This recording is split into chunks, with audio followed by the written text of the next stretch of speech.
For those interested in the occult and in magical rituals, grimoires are objects of profound importance. These are not just any books. They're compendiums teeming with instructions on crafting magical objects like talismans and amulets, performing spells, conducting rituals, practicing divination, and summoning and controlling entities beyond our realm, such as angels, spirits, and demons. While there are many such books out there, some have gained notoriety for their depth of occult knowledge and power. There are stories of horrible things happening to people who read them or attempted their rituals. These are forbidden books, books to be read at your own risk.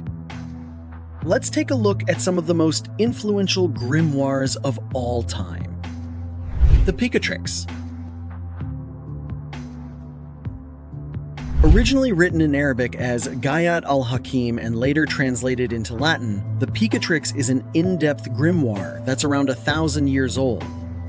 Its rituals are complex and dangerous, with spells like how to appear in the form of any animal that you wish. There are stories of people attempting the rituals, with terrible consequences. The Picatrix emphasizes the importance of timing, celestial bodies, and natural forces in the practice of magic, and details how to harness these energies for various purposes. It even contains philosophical discussions about the universe and the role of the stars in magic, to practical instructions for creating talismans, casting spells, and making astrological predictions. The Picatrix has had a significant influence on the development of Western esoteric traditions, including Renaissance magic. The Key of Solomon, also called Clavicula Salomonis. This is a grimoire traditionally attributed to King Solomon, although its actual origins are likely in the medieval period, around the 14th to 15th centuries. This text is one of the most well-known and important works of ceremonial magic. It has detailed instructions on rituals, spells, and the procedures for summoning and controlling spirits. The book is divided into two main sections. The first part contains instructions for purifying the magician, making magical tools and clothing, and performing invocations and conjurations. The second part delves into the construction and use of pentacles, seals, and rings, and their associated powers and purposes. The Key of Solomon has influenced Western culture in many ways, including the horror genre that's so popular today. The Book of Abramelin.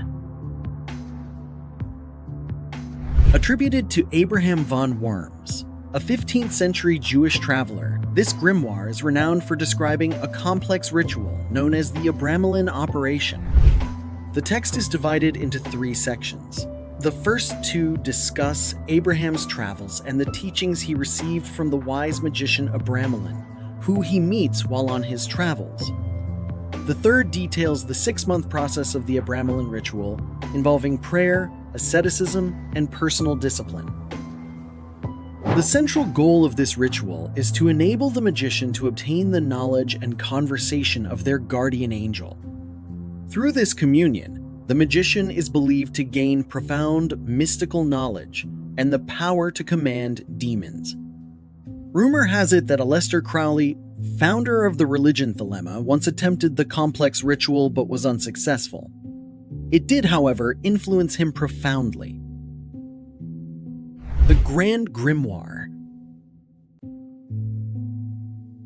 A notorious grimoire that dates back to the 19th century, the Grand Grimoire has gained a reputation for being dangerous and forbidden. This book is associated with black magic and is said to hold the secrets to summoning and controlling demonic forces. The text is divided into two parts. The first part, the Sanctum Regnum, contains instructions for making a pact with a demon, specifically with the chief demon, Lucifer.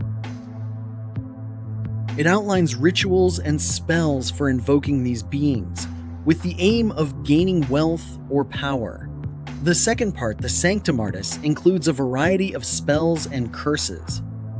The Grand Grimoire is infamous for its dark and malevolent content, and it is steeped in mystery and legend, often regarded with a mix of fear and skepticism in occult circles. Legend has it that the Grand Grimoire is hidden in the Vatican archives, but nobody really knows why. The Lesser Key of Solomon, also known as Le Megaton. This is a mid-17th century grimoire, focusing primarily on demonology. Unlike its counterpart, the Greater Key of Solomon, which deals more with high magic, the Lesser Key is renowned for its detailed descriptions of spirits and the instructions for summoning them. The text is divided into 5 parts, with the most famous being the first section, the Goetia. This section lists and describes 72 demons, including their sigils, and provides instructions on how to summon and command them. It's possibly the most comprehensive book on demons out there, but we don't know who really wrote it. The Grimoire of Pope Honorius. Often associated with Pope Honorius III, this is a controversial and enigmatic work of magic. This grimoire stands out for its Christian context, blending traditional demonology with Christian elements. The book is primarily focused on ceremonial magic, especially the invocation and commanding of spirits, including demons. It contains detailed instructions for summoning and making pacts with demonic entities, under the supposed authority and power granted by God to the practitioner.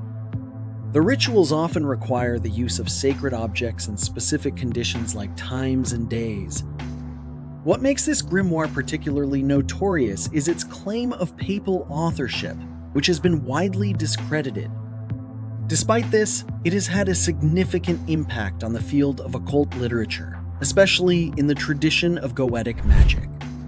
The 6th and 7th books of Moses. These are mystical texts supposedly written by Moses, and they are a notable part of the grimoire tradition in Western occultism. The books likely emerged in the 18th century and gained prominence with their publication in the 19th century. These books claim to contain the magical secrets that Moses used to perform his biblical miracles.